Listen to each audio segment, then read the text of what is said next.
soki ofuti biso tosali opération. Obibetaki tolo yo mosi ya tembe lelo suki tembe sili.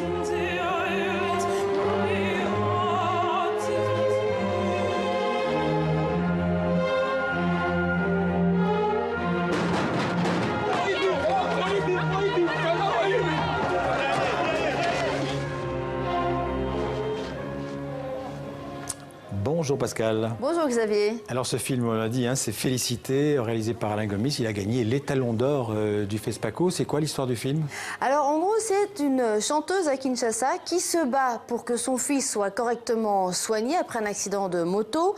En toile de fond, bien sûr, la pauvreté, la déficience des services de santé, la corruption à tous les étages. On comprend bien que le désespoir de cette mère de famille, c'est un peu le désespoir de beaucoup de Congolais qui doivent vivre dans la misère et dans la pauvreté. Alors l'actrice principale que vous avez vue, eh bien, c'est son premier rôle. Elle n'avait jamais fait de cinéma auparavant, il faut le dire.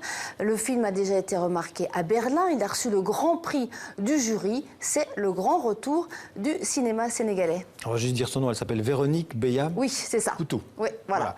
Alors c'est un beau symbole en tout cas. Et puis il y en a eu d'autres, je pense, à la cérémonie de clôture de ce FESPACO 2017. Oui, alors des symboles un peu plus politiques. Regardez ces images. Donc nous sommes hier à la cérémonie et au premier rang, vous avez d'un côté, vous allez le voir dans un instant, d'un côté Michaël Jean, qui est évidemment la représentante de la francophonie, le parrain historique du festival. De l'autre côté, vous avez Roch Marc-Christian Kaboré, le président du Burkina Faso, qui est là où se passe le festival. Et puis au milieu, enfin ici vous les voyez, côte à côte, le président ivoirien Alassane Ouattara. C'est une première, mais alors pour avoir les détails de cette cérémonie et surtout le détail du palmarès, je vous propose de retrouver Lise Loretia qui est sur place. Deux présidents pour remettre l'étalon d'or de Yeninga à Alain Gomis. C'est une première et une consécration. Alain Gomis est récompensé pour son film Félicité. Le jury a salué le choix du sujet, la direction d'acteur et sa production.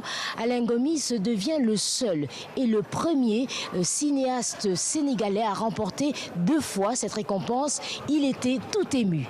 Beaucoup de fierté, c'était complètement inattendu, je ne pensais pas. Voilà, c'est un deuxième, donc bon, je pense vraiment que franchement c'est un travail sur le long terme. Et je pense à tous ceux qui ont travaillé avec nous pour faire ce film, ça a été très difficile. Et il vient récompenser, j'espère, une sorte de persévérance. Et je pense aux jeunes surtout. Voilà, mon rôle, je pense maintenant, essayer de tendre la main et de créer des ponts et de préparer et de travailler avec la nouvelle génération. L'étalon d'argent est revenu au cinéaste Sylvestre Amoussou pour son film L'orage africain. Et l'étalon de bronze est allé au Marocain Saïd Ralif pour son premier long métrage, 1000 dans mes chaussures. Alors après le cinéma, on va parler de cirque, un spectacle québécois à Paris, au Bataclan. Vous savez, la salle de triste mémoire où a eu lieu l'attentat du 13 novembre 2015. Alors Pascal, un spectacle que vous avez vu? Oui, alors ce n'est d'abord juste un petit mot sur le Bataclan. C'est pas du tout un hasard. La compagnie québécoise a vraiment choisi de jouer dans cette salle. Pour eux, leur spectacle vivant doit rendre hommage aux morts. Je vous propose d'écouter la metteuse en scène qui justifie ce choix. C'est exactement dans des places comme le Bataclan qu'il faut aller planter des fleurs. Il faut faire vivre cette magnifique théâtre.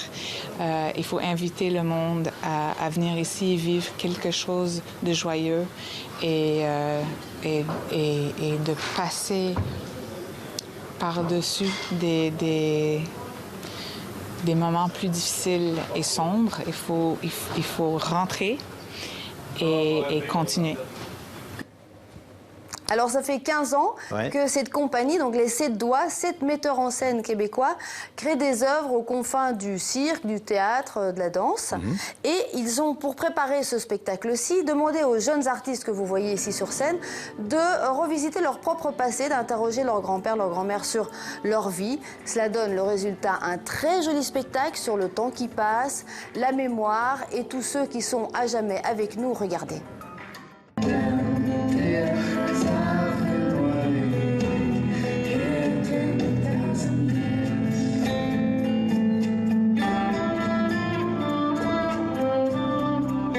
haut de la robe de mariée évoque le souvenir de ma grand-mère qui était en fait dans un mariage arrangé avec un homme qu'elle n'avait jamais rencontré au Japon en fait. Mon grand-père est arrivé là-bas pour étudier le judo et il l'a rencontrée, il est tombé amoureux d'elle en fait et ils ont décidé de s'enfuir.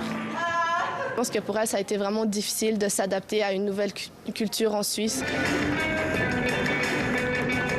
Cette roue, elle est là pour représenter le symbole du temps et comment on se bat avec le temps. Le spectacle, c'est un peu un hommage à nos ancêtres, on va dire. Et c'est grâce à eux qu'on est là. Et puis, s'ils ne sont pas là physiquement, je pense qu'ils sont là-haut pour nous voir.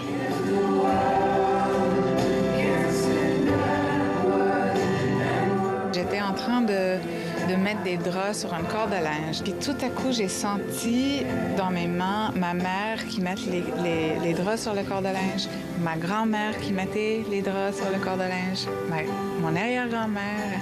Toute cette histoire derrière moi m'a donné une force et un courage que j'ai réalisé me servait aussi dans la vie quotidienne.